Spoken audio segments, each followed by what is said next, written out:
যে সুর তুলছে, জেনা যারা করছে পতিতালয়ে, তাদেরকে শ্রমিকের মর্যাদা দেওয়া লাগবে।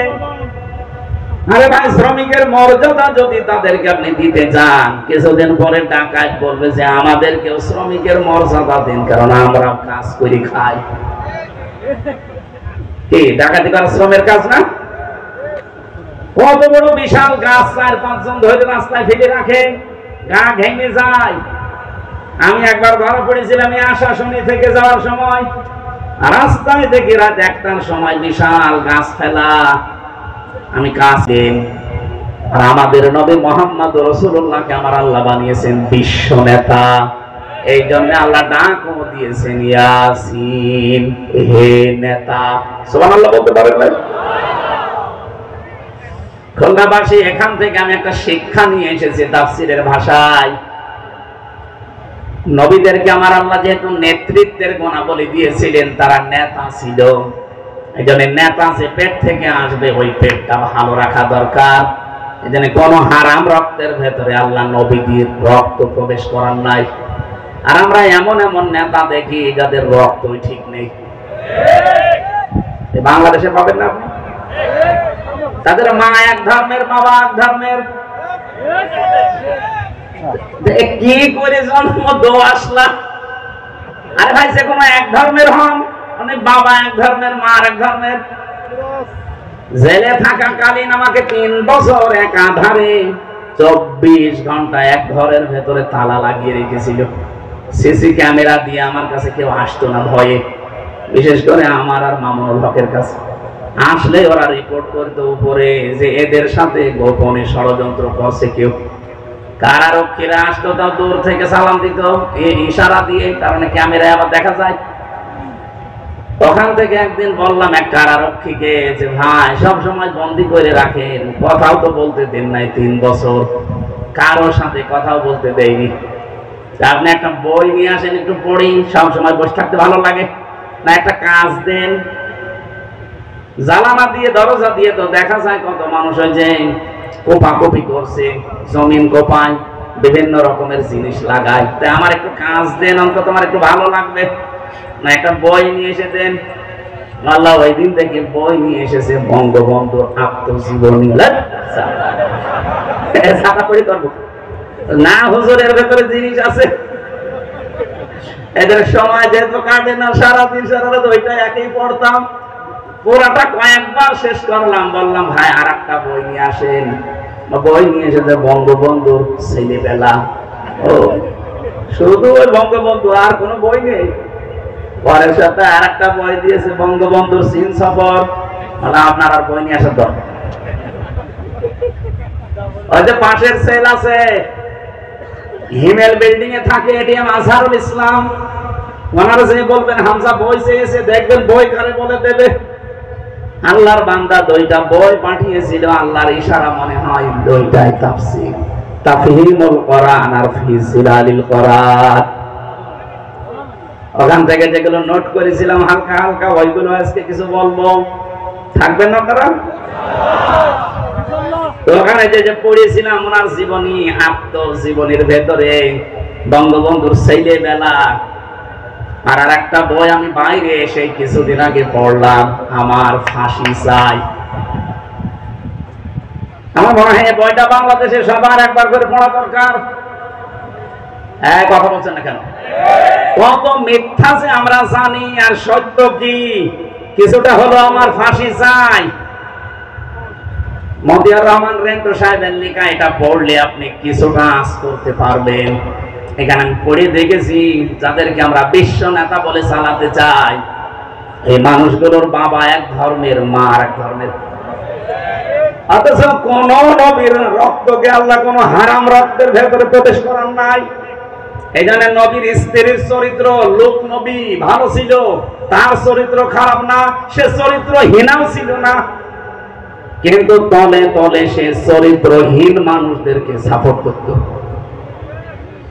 আল্লাহ পাক এই জন্য ইল্লাম রাতাহ দিয়েছেন যে তোমার স্ত্রীকে নেওয়া যাবে না। প্রশ্ন আসলো যে কেন? আমার স্ত্রী তো ভালো, সে চরিত্রহীনা না, সে চরিত্র খারাপও তার না, কিন্তু চরিত্রহীনদেরকে সাপোর্ট করার কারণে আল্লাহ তাকেও ধ্বংস করে দিলেন। খুলনাবাসী বিবেকের কাছে প্রশ্ন করেন, অনেকেই বলে হুজুর আমি ভালো তো, আমার ব্যবসা হালাল, আমার বউ পর্দায় থাকে, আমি 5 ওয়াক্তের জায়গায় তাহাজ্জুদ মিলে 6 ওয়াক্ত নামাজ পড়ি, আমি হজ করে এসেছি, এটা আমিও জানি।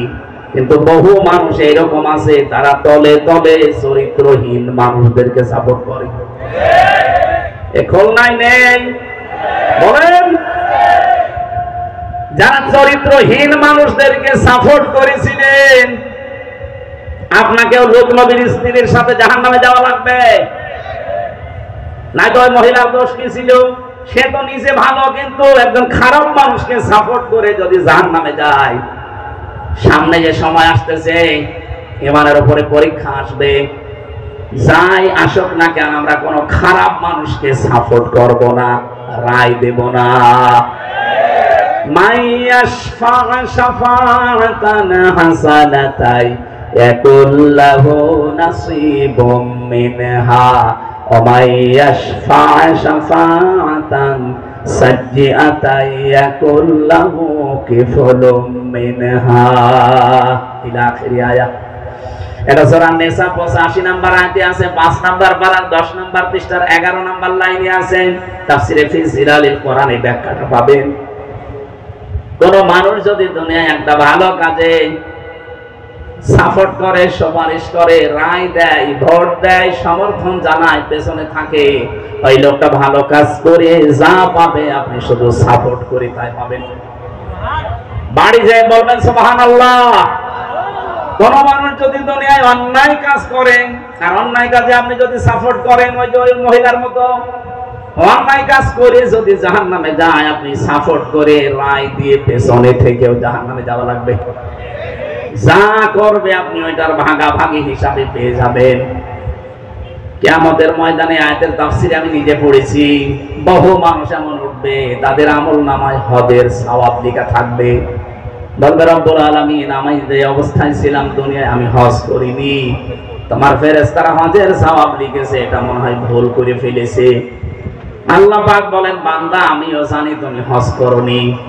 এমন মানুষকে সাপোর্ট দিয়েছিলে, রায় দিয়েছিলে, যে লোকটা ক্ষমতায় যে হজে যাওয়ার যত কার্যক্রম সহজ করে দিয়েছিল। আমাদের পাশের রাষ্ট্র ভারত, এখান থেকে হজে যেতে যা লাগে তার 4 গুণ বেশি টাকা লাগে আমাদের শুধু বর্ডার পার হওয়ার কারণে। কেন এত বেশি লাগবে কেন? মালয়েশিয়াতে আমি সেই দোকানে যে আমার কাপড়গুলো সেলাই করছিলাম, ওই দোকানে 3টা দেশের লোক পেলাম আমি। থাইল্যান্ড থেকে একজন এসেছে, মাত্র 30,000 টাকা খরচ, তার মাসে 2 লাখ টাকা উপায়। বাংলাদেশের যশোর এলাকায় অভয়নগর থেকে একজন আছে, ওখানে কাজ করছে, তার 7.5 লাখ টাকা খরচ, তারও মাসে 2 লাখ টাকা উপায়। পাকিস্তান থেকে একজন এসেছে, তার উপায়, তার খরচ হয়েছে 2,20,000 টাকা বাংলাদেশের টাকায়, তারও উপায়। ওই দর্জির দোকানে 4 জনে কাজ করছে, তারও উপায় মাসে 2 লাখ টাকা। ভারত থেকে একজন গেছে, তার খরচ হয়েছে 1,20,000, 1,20,000, 2,20,000 আর মাত্র 30,000। আর আমাদের বলেন বলেন 7.5 লাখ, অথচ 4 জনের উপায় কিন্তু 2 লাখ করে প্রতি মাসে মাসে। আপনি হিসাব করে বলেন তো, এটা বৈষম্য না? এক কথা বলেন না কেন? কত বড় বৈষম্য! আমি 7.5 লাখ টাকা খরচ করে আমার উপায় মাসে 2 লাখ, আর ওই লোকটা মাত্র 30,000 টাকা খরচ করে ওর মাসে 2 লাখ। কেউ 1,20,000 টাকা খরচ করে দাদাদের দেশ থেকে গিয়েছে, তারও 2 লাখ। পাকিস্তান থেকে 2,20,000 আসে, তারও 2 লাখ। ওনারে বললাম যে ভাই এত ডিফারেন্স কেন খরচ? অথচ বাংলাদেশ, আমরা ভারতের আর আমরা তো পাশাপাশি। কলকাতা থেকে একজন যদি যায়, আর এই যশোর থেকে, খুলনা থেকে একজন যদি যায়, রাস্তা প্রায় সমান সমান, মালয়েশিয়ার সমান না? এত খরচ বেশি কেন? এখানে 3 জন টাকা খায়, সালমান এফ রহমান আর শেখ হাসিনার ছোট বোন রেহেনা, আর একজন মন্ত্রীর নাম বললো, এই 3 জন এখানে ভাগ বসায়। খরচ আমাদের ওই 1,20,000 হলে আমরাও আসতে পারি, বাকি এই 5.5 লাখ 6 লাখ টাকা ওই আল্লাহর ওলি দেখায়।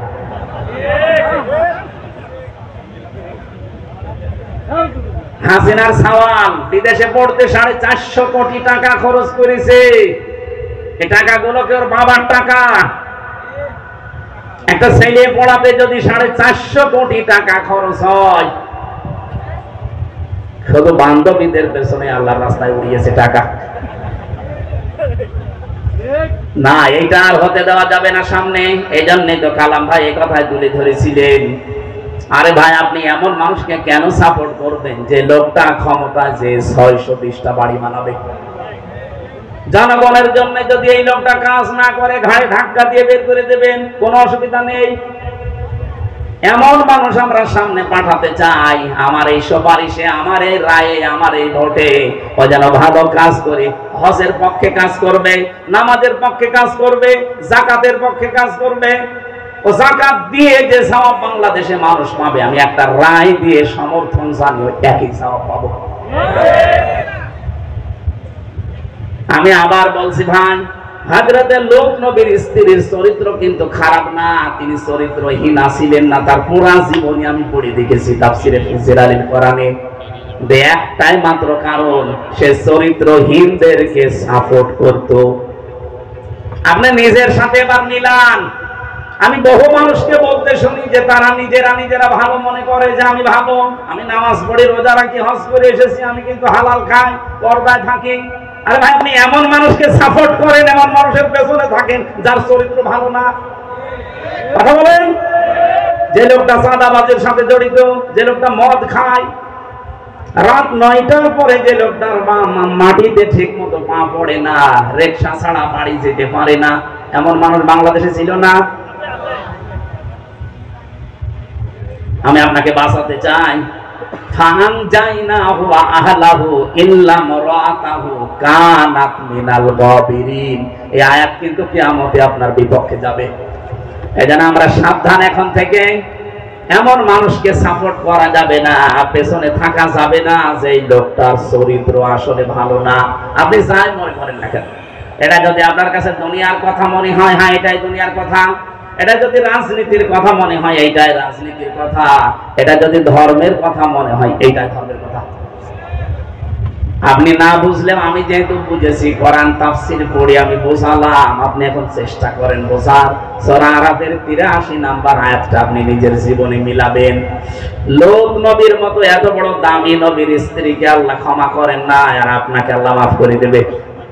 কিছু লোক উঠবে আমলনামায় লেখা থাকবে জিনার গুনাহ। লোকটা বলবে আল্লাহ ফেরেশতারা ভুল করেছে, আমি তো জীবনেও জেনা করিনি। আল্লাহ বলেন আমি জানি জেনা তুমি করনি, আমি জানি, কিন্তু এমন মানুষকে রায় দিয়েছিলে, এমন মানুষের পেছনে স্লোগান দিতে থাকতে যে লোকটা ক্ষমতা পেয়েছেন আর লাইসেন্স দিয়েছিল, এ দেশে দেয়নি।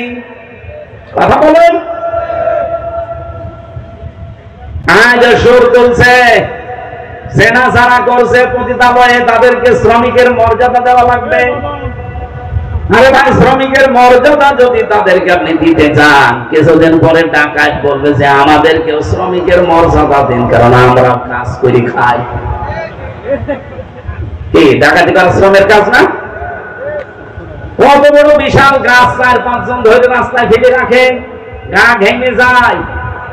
আমি একবার ধরা পড়েছিলাম আশাশুনি থেকে যাওয়ার সময়, রাস্তায় দেখি রাত 1টার সময় বিশাল গাছ ফেলা। আমি কাজ খুলে দিলাম, মুখ বের করে দেখি ওর মুখ বাঁধা, হাতে বড় ছুরি। ওর দৃশ্য দেখে আমি ভয়ে টাকা আগে বলছি নিন।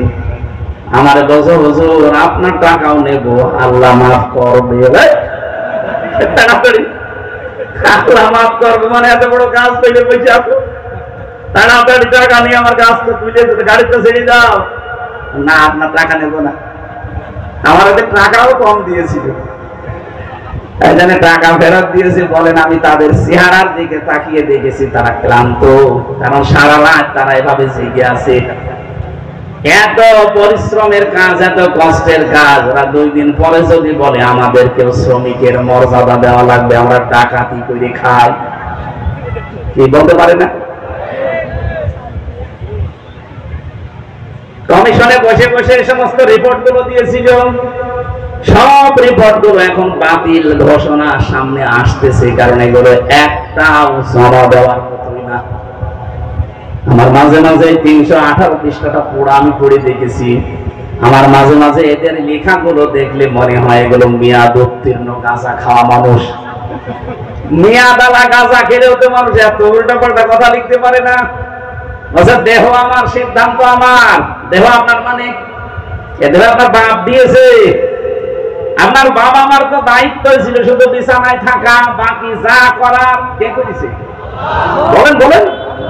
ফালিয়ানজুরিল ইনসানু মিম্মা খুলিকা মিম্মা দাফিকি ইয়াখরুজু মিন বাইনিস সুলবি ওয়াত তারাইব।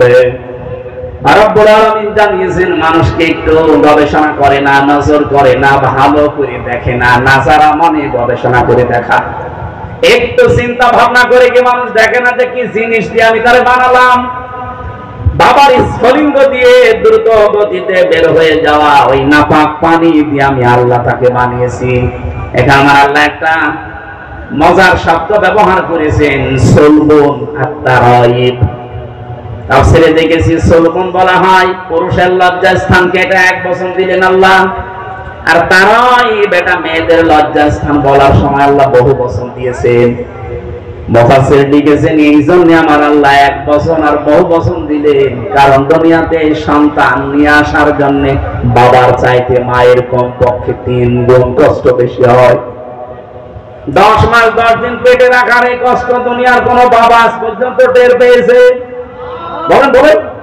আরে টের পাবেও না কোনোদিন। 2 নম্বরে পৃথিবীতে নিয়ে আসার যে কষ্টটা ডেলিভারির, এটা আজ পর্যন্ত কোনো বাবা টের পায়নি, এটা টের পেয়েছে কে? মা।